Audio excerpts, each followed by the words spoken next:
some football, and soak it all in. Everybody's here except Dan. We'll get to him in a second. Marcus Pierce, Mina Kimes, Marcus is Ryan back. Clark. Marcus is back. He had a crazy bout with the flu. I'm so glad you're back. How you feeling? I feel great. Okay, So, We're keeping him hydrated, though. Let's think about the flu as your clothes fit better. You know what's so cool about this stadium? I know we got to start. You pull up, there's a giant picture of Jared Goff and a giant picture of Panay Sewell. Isn't that great? I love it. I mentioned Dan's going to join us later. He is on the call for that Seattle game, so we will go out to him in the second hour of our show. Reminder, we are with you for 2 hours. We also have Adam Schefter with us, of course, for some top stories. Shefty, Commanders fans are on edge, waiting for the latest on Jaden Daniels and his status. What can you tell us? It's very much in doubt for next Monday night's game against the Kansas City Chiefs. Now, Commanders head coach Dan Quinn is scheduled to speak to reporters in about 30 minutes. We'll bring you the very latest when Dan Quinn meets with the reporters, but I think it's fair to say that Jaden Daniels is probably unlikely to play next Monday night against the Chiefs after hobbling off against the Cowboys yesterday with a hamstring injury. We see Lamar Jackson, how much time it took him to come back. We'll see what the test today showed on Daniels. Meanwhile, the Panthers quarterback Bryce Young also is not expected to play this upcoming week due to an ankle sprain that he suffered yesterday against the Jets that caused him to leave the game. If Young cannot play, and Dave Canales, the head coach, said today he's day-to-day, then Andy Dalton would step in once again to replace Bryce Young. We'll see if he can make it back and how soon. And a short time ago, the Dolphins head coach Mike McDaniel met with reporters. A lot of people thought at this time of the day, today, Mike McDaniel no longer would be the head coach, but the front office, the ownership, is not planning any changes anytime soon regarding Mike McDaniel, who said today that Tua Tagovailoa continues to be his quarterback. So all the people in South Florida waiting for some kind of change, waiting for some kind of update. For the time being, it's status quo in Miami as the Dolphins begin preparations for their next game in Atlanta. All right, we'll keep an eye on that. Adam is with us throughout the next 2 hours with all the latest. An update on the Bucs injuries is coming as well. But let's get back to the game of the day yesterday. That afternoon slate was just wild. So many entertaining games. This one, the craziest. The Giants led 19-0 heading into the fourth quarter, now trying to hold that against the Broncos. Under 5 to go. 3rd and 5 at their own 35, and darts under pressure. Intercepted there by Justin Sterned. And that return to the Giants 19 off the turnover. The Broncos was 2nd and goal. Bo Nix finds R.J. Harvey. Bo Nix found his stride in the fourth quarter. This was a huge play, got them back in the game. All right, so now they're only down by 3 after forcing a Giants 3 and out. Here's Nix with a design run to the left side. Mina, he runs all the way in untouched. His legs were a massive factor in the fourth quarter, but watch those blocks on that sprint out. The Denver Broncos were blocking their butts off for him. So now you're thinking, like, surely the Giants aren't going to actually lose this game, and Dart's trying to make something happen, finds Wan'Dale Robinson right at the marker, but Swagoo, a roughing the passer penalty ends up in a tough spot. Yeah, added to this play. It was a great play by Dart, sifting through the pocket and finding a guy to try to convert that first down. So later in the drive, 49 seconds to go. Giants facing 3rd and 10, and Dart going deep for Bo Collins, but here's where pass interference is called. Riley Moss had a tough day. It was a ton of penalties for him. They have the one-on-one down the field. He tries to make the play, pass interference, and Sean Payton was not happy. Yeah, he ends up getting flagged as well, by the way. So the next play for New York, Dart right here trying to score, diving in for the go-ahead touchdown, and he just crosses the football over the plane, trying to regain the lead, and that's what he was saying. Not nice words.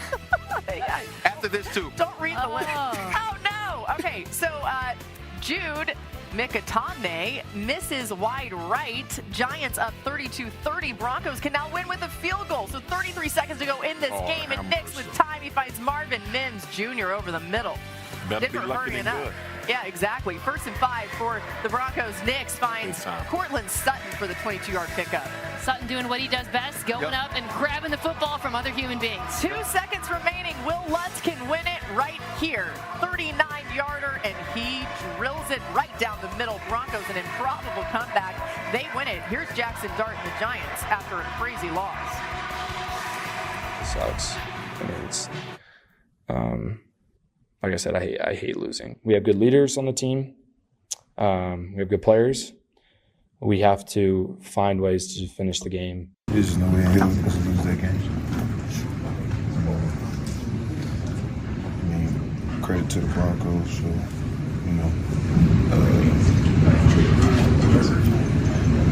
executing the way they did, but we gave that to them. There was no way they were supposed to win that game. Marcus, how does something like this even happen if you're the Giants? You give up 33 points in the fourth quarter. That's how something happens. And I know everybody is going to want to focus on the kicker and the extra points, and rightfully so. It's all a part of the game.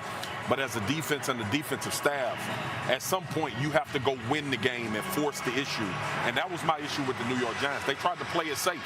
They tried to play it like it was, well, they don't have a chance to come back. You didn't so like the three-man rush? Mina, as we speak. Listen, this was the first thing I talked about. This is an end of the half 2-minute situation where you rush for the bulk of your defense is in your defensive line. You get to the quarterback and you drop him. You go 3-man rush. All the time in the world for Bo Nix. His legs is also a problem. Yeah. A throwing window as big as the damn stadium, and you convert on a long yardage situation. And these are the situations, brother. I'ma live by pressure. Like if we get beat and somebody gives something up, I can deal with that. Now everything is situational, but backed up on your side of the field, and we know that all you're playing for is field goal range. I'm going to pressure the quarterback, whether that's with 4, whether that's stunts in games, or even bringing an extra guy. Yeah, it was defensive collapse on the part of New York. And one of the things that struck me going back and watching Bo Nix and trying to figure out how he flipped the switch, they really didn't seem prepared for him using his legs in a way I found kind of surprising. The final 3 drives for the go-ahead drive. The first one, he has a huge scramble on 3rd down, then zone read for a touchdown. On the next drive, by the way, you saw R.J. Harvey wide open. Big part of the reason why he's wide open is because the Giants defenders overplayed Bo Nix on the naked. R.J. Harvey gets out. Then on the next drive, the sprint out touchdown, which we showed, I kept waiting for a linebacker to scrape over to follow him, but it felt like the Giants weren't really ready for that, and that surprised me because Bo Nix has the 3rd most rushing attempts of any quarterback in the NFL in the 4th quarter. That's a huge part of the reason why they were able to come back. You know, once they get down, that's when we start to see those things. We saw that against the Philadelphia Eagles. Obviously, we see it here against the New York Giants. But you heard Brian Burns talk about the way the Denver Broncos executed, and the New York Giants simply did not. Think back to Vance Joseph and the blitz call, and now you have the dropper by Justin Strnad. He's right in the passing lane of the crosser. And then after the missed extra point, you get a dagger route. Now, it's an overthrow. It's better to be lucky than good, but you get the pass to Mims. And just like we saw against the Philadelphia Eagles, one of the plays they go to is they go to Cortland Sutton on Deontay Banks. We saw the exact same thing with Quinyon Mitchell late in that comeback against the Eagles. The Denver Broncos know who they are, but they seem to find that when they're down and behind late in game. Bo Nix's legs, and then Cortland Sutton in one-on-ones has shown up time and time again. Feels like sometimes they take on the personality of Sean Payton too. Like he's fiery down there. He's getting himself even flagged. And I agree with that, RC, but they benefited off the fear of the New York Giants. The Giants look like a team that didn't expect to win the game. Yeah. That's exactly how they played the rest of the way. You guys, this is the second time, just the second time since the 1970 merger that a team has won after trailing by at least 18 in the final 6 minutes of the 4th quarter. I mean, that's how rare this is, what we saw yesterday. That's what makes this game so great.